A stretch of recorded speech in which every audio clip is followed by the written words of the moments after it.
సీతాకోక చిలుక పుట్టడానికి ముందు అది కేవలం రెక్కలు పెంచదు, మొదట పూర్తిగా ద్రవంగా కరిగిపోతుంది.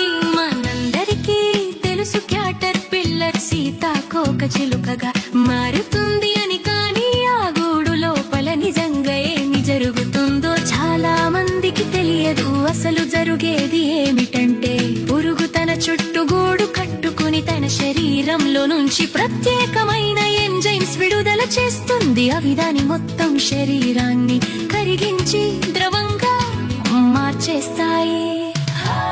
అంటే అంతర్గత అవయవాలు, కండరాలు అన్ని కరిగిపోతాయి. దాని శరీరం ఒక ద్రవంగా మారిపోతుంది.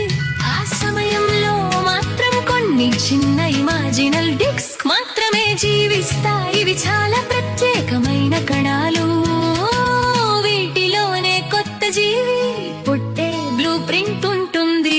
అంటే రెక్కలు, కాళ్ళు, యాంటెన్నాలు లాంటివి ఈ కణాల నుంచే రూపుదిద్దుకుంటాయి. అవి ఆ ద్రవంలో తేలుతూ నూతన జీవిని మొదటి నుంచి నిర్మించడం ప్రారంభిస్తాయి.